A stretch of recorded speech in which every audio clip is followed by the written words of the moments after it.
This has been first time in Indonesia and it's been really fun. It's been super hot and humid, but it's been beautiful. Yeah, I've been in the studio collaborating as well over here at Shoemaker Studios, and so it's been really fun. We've seen a few local fans. We've just been over to the establishment where we're playing tonight and met a few people, and really excited for the show tonight too.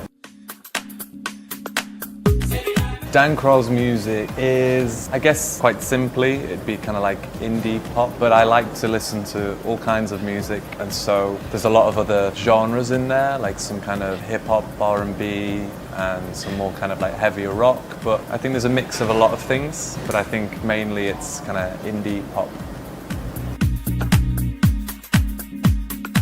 So when I started writing this album, I gave myself like a time period, so it's going to be I'm going to write this album in 6 months, and then whatever happens in that 6 months is what the album's about.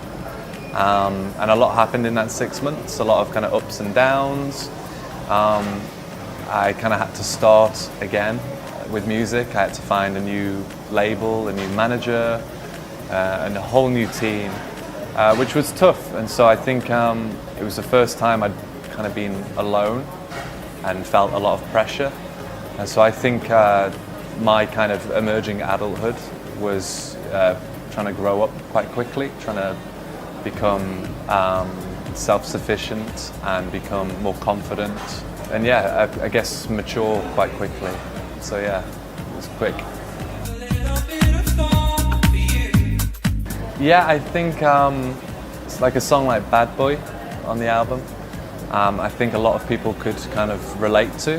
I think Bad Boy is about kind of self-confidence, and how I think at every point in someone's life they've wanted to rebel, or they've been like a bad boy, bad girl, or they've wanted to go out with a bad boy or a bad girl, and so I think it's a common phase of life for a lot of people, the kind of rebellious teenage life, and so I think a lot of people could probably connect to that song.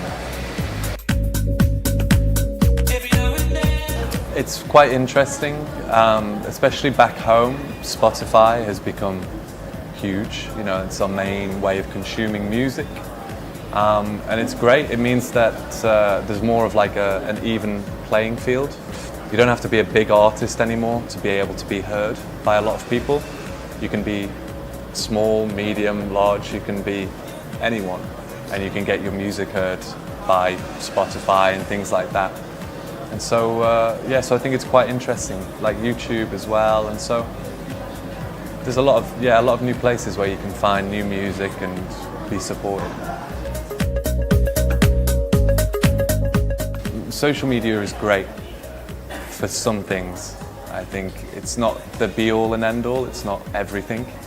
It's good, but I think sometimes it can make us quite antisocial.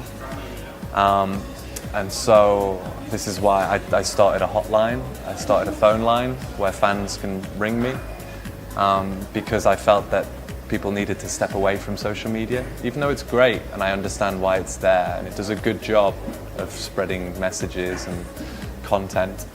But I think it's also incredibly important now more than ever to just communicate face to face on the phone. So. When I was releasing this new album, Emerging Adulthood, I knew that I had to try and I had to tell my fans, I had to let them know there's a new album coming, I had to get them excited and involved. And so usually you spend a lot of time on social media, Twitter, Facebook and Instagram, and you try and let them know and, you know, kind of get them excited.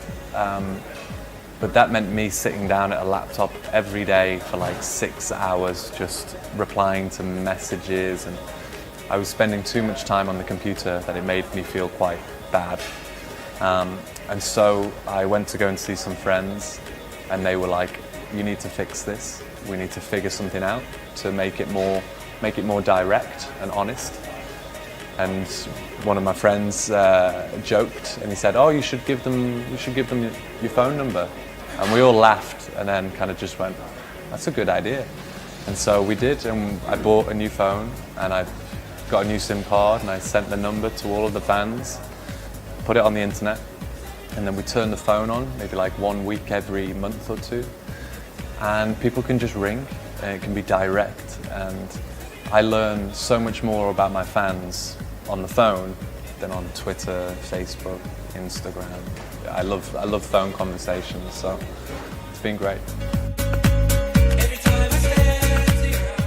Some of them I think are quite private because some of them are quite kind of emotional, I think. You know, it's people who are having a tough time in life, anxiety or feeling quite low.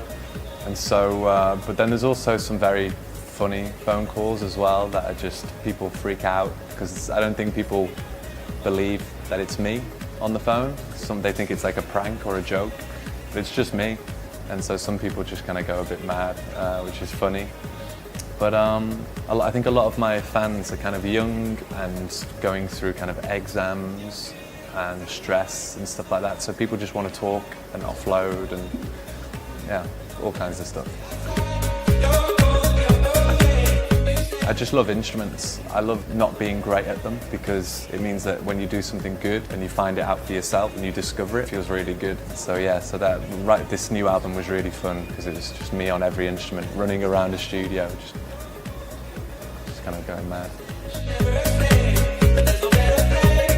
I just want to travel and play music. That's all I want to do. This means so much that we get to come out to Indonesia and play for fans that I never thought I'd have or I'd be able to. What's next? We're going to go back to England tomorrow and then we're going to be doing some shows in Europe, Spain, Germany, Holland, and then who knows? I'm going to go to Japan, I think December, which will be a first time as well. And then after Christmas I have no idea, so fingers crossed there'll be more travelling.